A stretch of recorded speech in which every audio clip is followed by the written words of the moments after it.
Hello, Erik. Hello.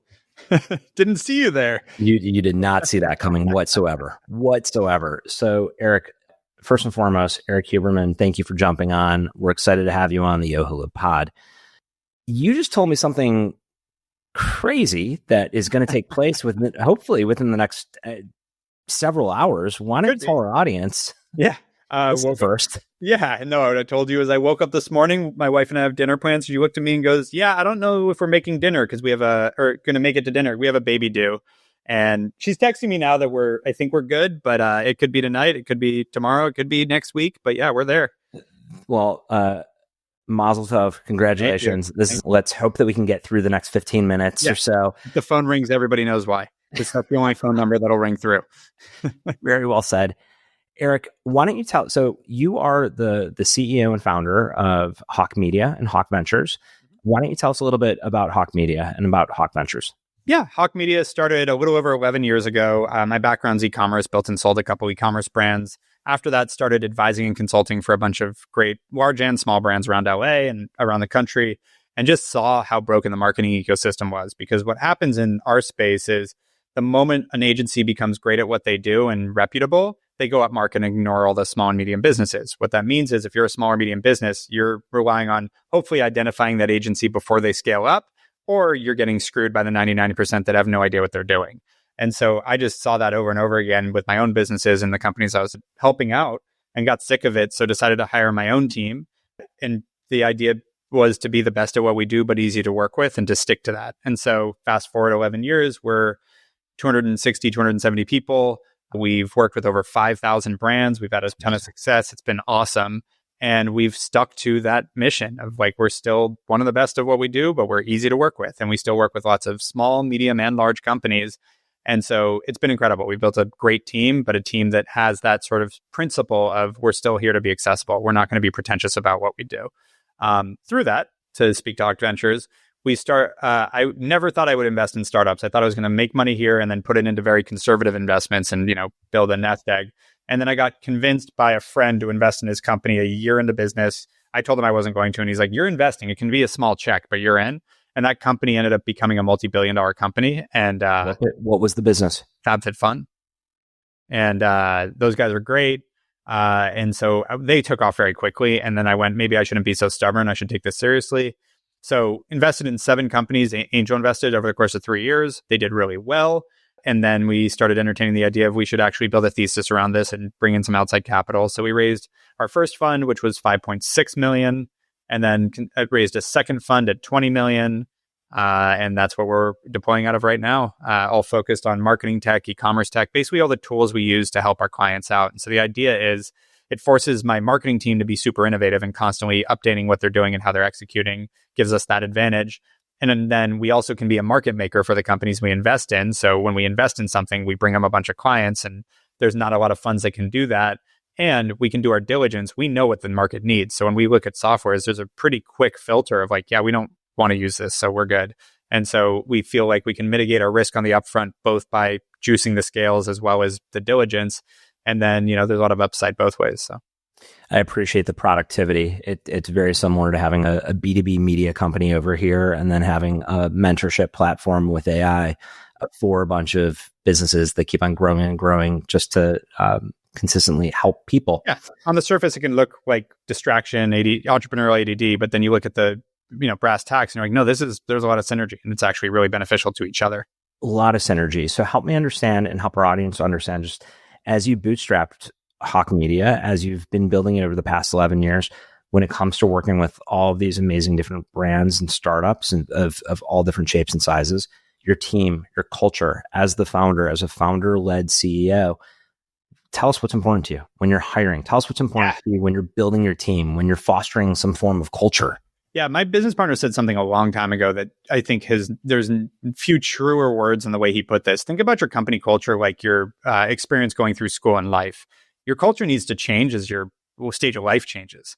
And so what we were when we were 7 people, what we were when we were 18 people, what we were when we were 50 people, 100 people, it needs to be different. So my answer today is very different from where my answer would have been 5 years ago.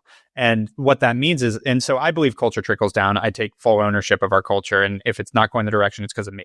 And I think because what I prioritize and what I measure to is what my team does or what they do, and it trickles down. And so, there's a lot of things I've learned about culture over the years that have shaped the way I look at it. But right now, I'm very much in the mode of I want to build something world beating and great. I joke about our actual mission is to marketing world domination. And so I'm looking for people that resonate with that and really want to make it happen. So this is not a place, one of my very public interview questions, and it's not meant to be a trick. I'm happy for you to know why I'm asking, but would you rather be overwhelmed or bored? Because if you'd rather be bored and you want some downtime, 365, 24/7. There's no entrepreneur that would answer bored, but there's a lot of employees that would. And it's like, I would have said before, maybe this year, go get a government job. That's not as stable as it used to be. But not too stable. But in general, it's like, this is not that place. And by the way, like, I'm not saying that to try to trick again. It's like, if you take this job and you'd rather be bored, you're going to be miserable here. You're going to burn out. So don't come.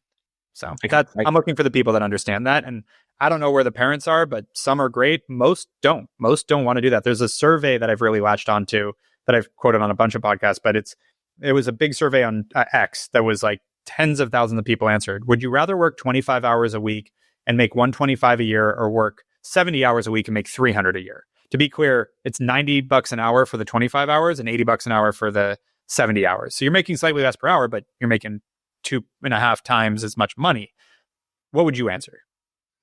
I wasn't following the math the entire time because the reason behind that is because I was thinking to myself, truly, the fact that, why would someone ever want to not really work and spend their time doing something that they're passionate about? Because for me, I'm really passionate about what I do.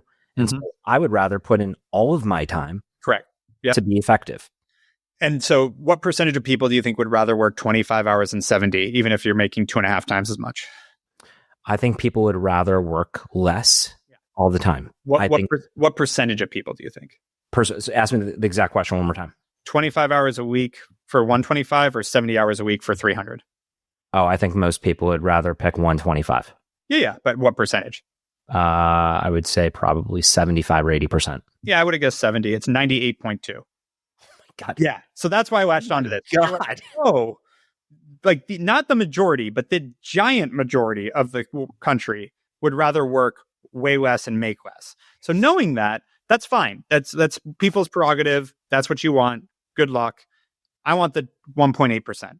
I want to be in the trenches with the 1.8. I want to compete with the 1.8. I want to thrive with the 1.8. And then it really highlighted the idea of this, in politically, like the 1%. Now I look at it and I go, yeah, the 1% are the people that want to be there. And I know there's nepotism and luck and there's other things that go into it, but to be real, 1% of people, 1.8% of people want to put in the work, and it looks like more than half of them make it. So totally. Yeah. So as you're building your team, as you're hiring different people at different skill sets, different levels, different ages, how do you incorporate mentorship? How do you incorporate training? How do you help the team? How do you help your Gen Z crowd? How do you help your younger millennials? Well, to continue to be maybe the most unpopular podcast that's ever been recorded in the past year, in-house, be in the office. That's number one. I actually believe in this, and it's really hard remote because mentorship to me, structured mentorship is challenging. I think like sitting down, having scheduled meetings to like go, it's somewhere in between. Like it helps, but nothing beats walking around our floor here and like walking past one of my new salesperson people, hearing him say something that is off or that is right on track but needs a little work, and being able to be like, oh, you should do this and this, and hey, what's going on with this? And then just sparking up conversations with our newer employees out there, and not just me, but other leadership, other people that have been here, and having that sort of osmosis that happens. I did not realize how valuable that was pre-COVID. But once we left, the first 2 years after COVID, we were remote. It was fine because everybody had grown up together in office and it worked great.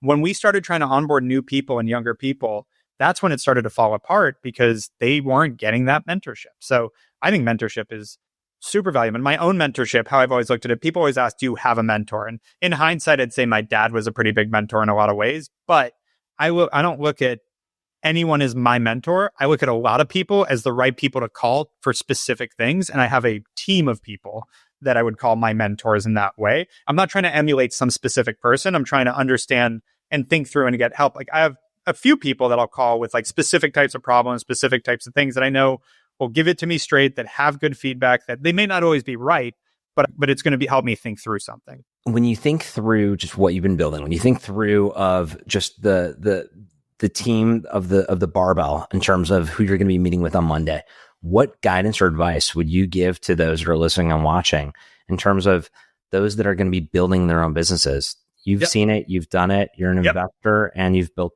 a very successful business in marketing, advertising, and media yourself. Yep. No one's going to make it happen but you, and keep fucking going. Like, I love that. I fucking love that. I mean, I absolutely don't get me wrong. There's the one challenge to that statement is there's a point where you should probably, you're going to know if you shouldn't be running your business anymore. Like, is it hard or is it just not working? Those are two different things. It's going to be hard. There's going to be hard times. And again, especially as an investor, because that's where I've had the scale of what, and the marketing side too, you watch people go through things and you watch how they rise to the occasion or don't. And I've experienced it myself. I've had times when I'm making, it's not even a money thing. I'm doing well here and I still wake up fucking hating it. I've been doing this 11 years. There's been some downtimes. And those downtimes, like when it's going well and you feel good, running a business is amazing. There's almost nothing better. I'd say next to fatherhood, there's nothing better. It is so much fun. And it's easy to find energy. It's easy to get excited. It's easy to innovate. Your brain can't stop thinking about all the good things and the opportunities. But when it's hard, having the grit and discipline to grind through it and not let the emotion get to you and just keep going, that is the hard part of entrepreneurship.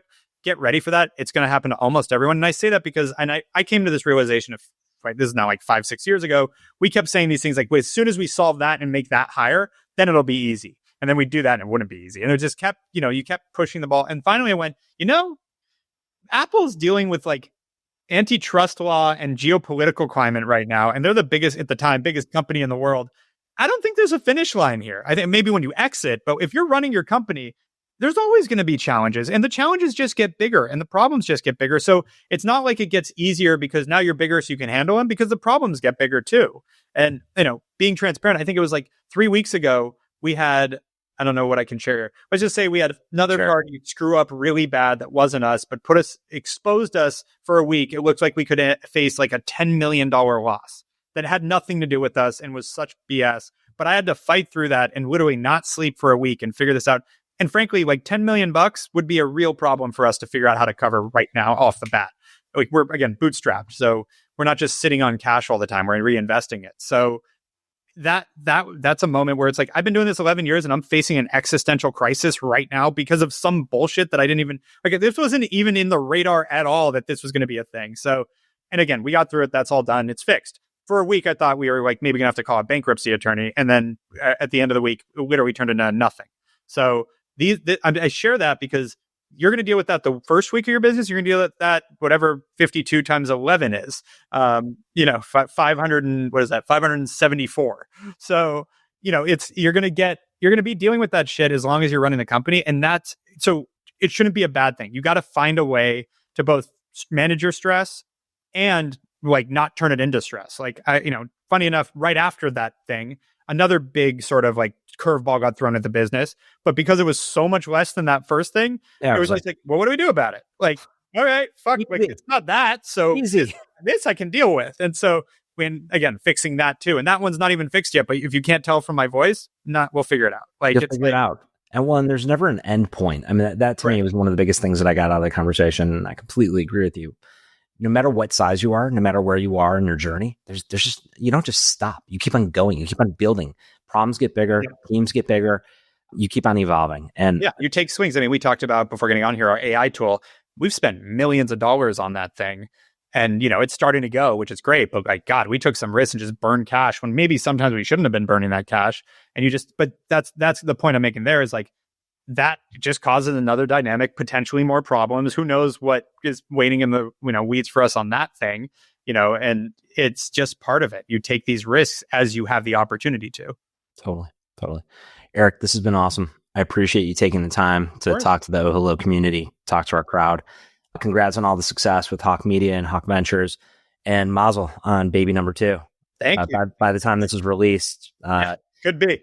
Yeah. Could be an hour from now, could be 10 days from now. We'll see. You rock, my friend. Thank you very much, Erik. Yeah, thank you.